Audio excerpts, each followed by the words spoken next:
देश में भ्रष्टाचार सबसे बड़ी समस्या है। इसको खत्म करने के लिए तमाम कदम उठाए जाते हैं। सरकारें अलग अलग वक्त पर कुछ न कुछ कानून बनाती रहती हैं जिससे कि भ्रष्टाचार जैसी समस्या से निपटा जा सके, क्योंकि जब तक ये रहेगा तब तक देश को भी नुकसान पहुंचेगा।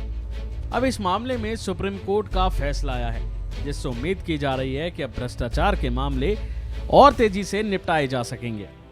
बता दें कि भ्रष्टाचार के मामले में सुप्रीम कोर्ट ने एक अहम फैसला सुनाया है, जिसमें घूस लेने या देने के मामलों में प्रत्यक्ष सबूत न होने पर सजा भी हो सकती है।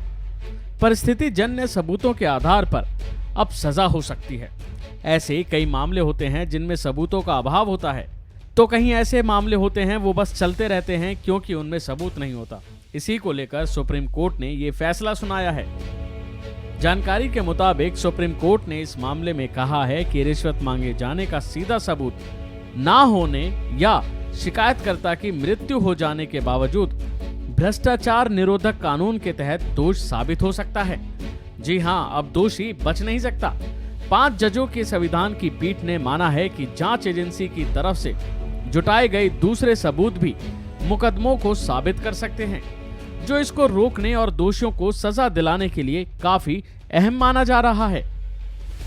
बता दें कि क्या रिश्वत मांगने या देने के मामले में प्रत्यक्ष सबूत के अभाव में परिस्थिति जन्य अनुमानों के आधार पर भ्रष्टाचार निवारण अधिनियम के तहत दोष सिद्ध हो सकते हैं, जिसके बाद 22 नवंबर को सुप्रीम कोर्ट में 5 जजों की संविधान पीठ ने सुनवाई पूरी करके फैसला सुरक्षित रखा था।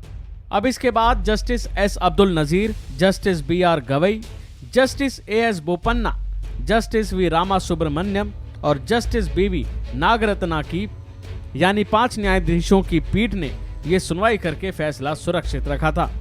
सुप्रीम कोर्ट ने भ्रष्टाचार के मामले में कहा कि भ्रष्टाचार निवारण अधिनियम के तहत एक लोक सेवक को दोषी ठहराने के लिए रिश्वत की मांग का प्रत्यक्ष सबूत आवश्यक नहीं है, यानी कि उसका सीधा सबूत होना ये जरूरी नहीं है और परिस्थिति जन्य सबूतों के माध्यम से ऐसी मांग को साबित किया जा सकता है।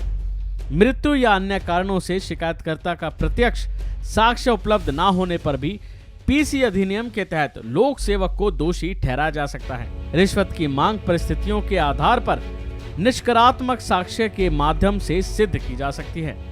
इस मामले को लेकर कोर्ट में संविधान पीठ ने कहा कि शिकायतकर्ता के सबूत रिश्वत के प्रत्यक्ष या प्राथमिक सबूतों के अभाव में अभियोजन पक्ष की ओर से सबूतों के आधार पर भ्रष्टाचार निवारण अधिनियम 1988 की धारा 13, जिसमें 2 धारा 7 और धारा 13 के 1 और D के तहत लोक सेवक के अपराध का कारण निकालने की अनुमति है।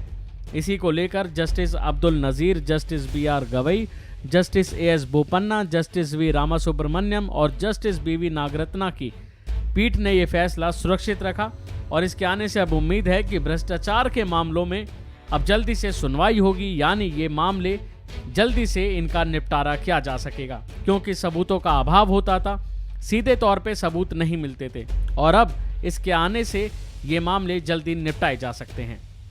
अभी के लिए फिलहाल इतना ही। खबरों में बने रहने के लिए देखते रहिए वन इंडिया हिंदी।